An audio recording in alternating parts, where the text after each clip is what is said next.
John Ratcliffe, a former federal prosecutor and GOP congressman from Texas who served a stint as Director of National Intelligence during the Trump administration, laid out what he believes is the real crime following the indictment of his former boss last week by Manhattan District Attorney Alvin Bragg.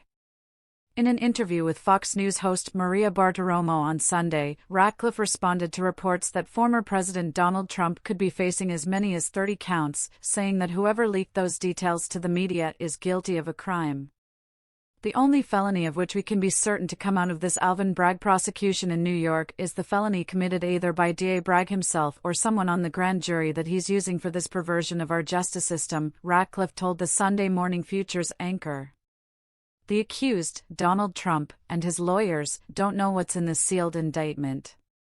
But for the past, 72 hours, the American public has been discussing supposedly 30 or 34 felony counts, he added. Leaking grand jury information is a felony. And so the only people capable of that would be Alvin Bragg's team or members of the grand jury itself. CNN and NBC News have reported, citing two sources familiar with the matter, that Trump is facing approximately 30 charges after being the first former president to face criminal charges. While the exact details of the indictment remain unknown, on Sunday, Trump's attorney Joe Tacopina stated in an interview with ABC News that he is confident that the charges relate to the documentation of hush money payments made to adult film actress Stormy Daniels during the 2016 election, the Daily Wire noted. Ratcliffe isn't the only legal expert who believes someone in Bragg's office, or the DA himself, could be in legal trouble over leaking the grand jury information.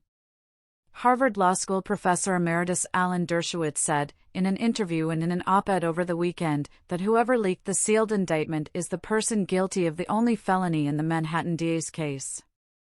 It is likely that a serious felony has been committed right under District Attorney Alvin Bragg's nose, and he is not investigating it. Under New York law, it is a felony to leak confidential grand jury information, such as whether the jurors voted to indict. The protection of secrecy is as applicable to President Trump as it is to anyone else, the attorney said in an op-ed for the New York Sun. We know that the information was disclosed while the indictment itself remained sealed and before any official announcement was made or charges brought. It is unlikely that the leak came from the Trump team, which seemed genuinely surprised, he added. The most likely, though uncertain, scenario is that a person in Mr. Bragg's office or a grand juror unlawfully leaked the sealed information. That would be a Class E felony, subject to imprisonment, he wrote. It is possible, of course, that an investigation is underway, but it seems more likely that Mr. Bragg is too busy making up a crime against the man he promised in his campaign to get than investigating a real crime that took place on his watch, Dershowitz noted further. Dershowitz said that it appears Bragg's theory is that the former president should have disclosed why he paid for a non-disclosure agreement to adult film star Stormy Daniels, which would defeat the purpose to the non-disclosure agreement.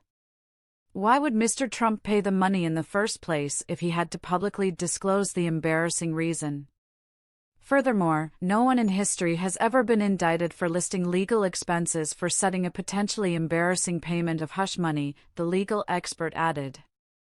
Later, during an appearance on Fox News, Dershowitz observed, if somebody on the grand jury, prosecutor or grand juror, leaked the fact that there was a vote to indict, that is a 5-year Class E felony under New York. Bragg now has a prima facie case that a crime has been committed right in his building, but as far as I know he's not investigating it, he added. We don't know who did the leak. It is conceivable it could have been done by somebody in the Trump administration, but I doubt it because they seem to have been taken by great surprise, so the most likely source of the leak is someone from within Bragg's office or within the grand jury. That's where the focus ought to be, he noted further.